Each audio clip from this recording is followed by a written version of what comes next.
आज हमारा बहुत ही सुंदर एपिसोड है अपना पराया। भाई और बहनों, बहुत ही सुस्पष्ट विषय है। अपना मतलब खुद का, पराया मतलब दूसरे का। अपना घर, पड़ोसी का घर, अपना बैंक बैलेंस और मित्र का बैंक बैलेंस, और अपनी गाड़ी, दूसरे की गाड़ी, अपना बंगला, दूसरे का बंगला, अपनी संपत्ति, दूसरे की संपत्ति, ये सब व्यवहार जगत का अपना पराया है। इसका भी अपना मोल है। ये एक व्यवस्था है। ये व्यवस्था के बिना हमारा सामाजिक जीवन नहीं चलता है, क्योंकि मनुष्य जो है एक सामाजिक प्राणी है। वो समाज के बिना एक क्षण भी जिंदा नहीं रह सकता। मनुष्यों के समूह को समाज कहते हैं। पशुओं का भी समूह होता है जिसको समज कहते हैं। केवल एक मात्रा का अंतर होता है।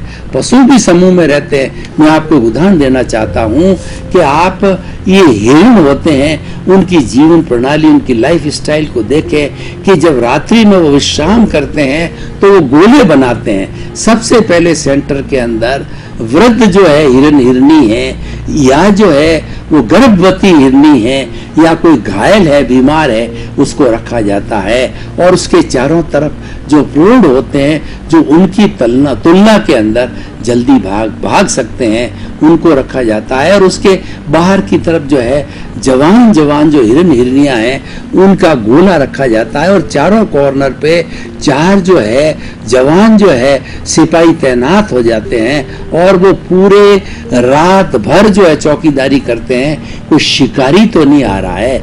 जो ही शिकारी आता है तो वो अपनी भाषा में चिल्लाते हैं और सभी हिरण वहां से भाग जाते हैं। उनका भी एक समूह होता है।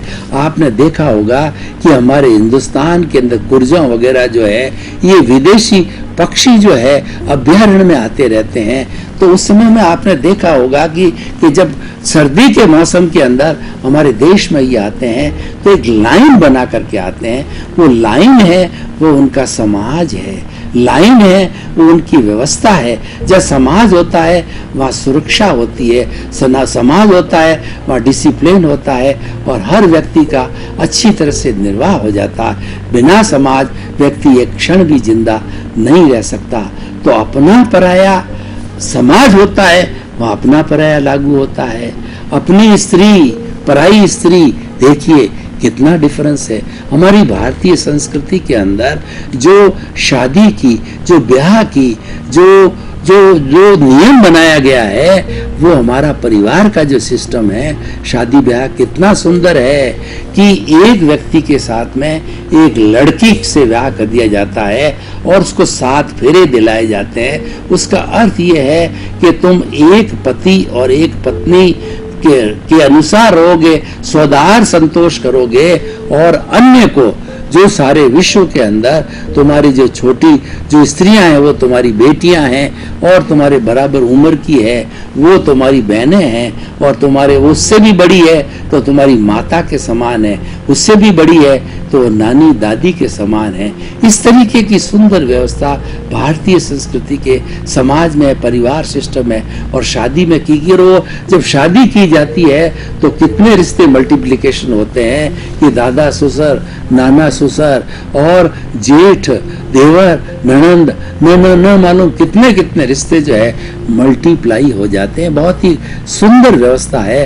और इस सब व्यवस्था से अपना पराया बना कि एक घर के अंदर 5 भाई और जब वो अलग अलग हो जाते हैं तो 5 उनके कुनबे बन जाते हैं, 5 उनके अलग अलग परिवार बन जाते हैं। और उसका आधार होना चाहिए कि सबके बीच के अंदर प्रेम होना चाहिए, क्योंकि वो 5 भाई एक माता पिता की संतान है।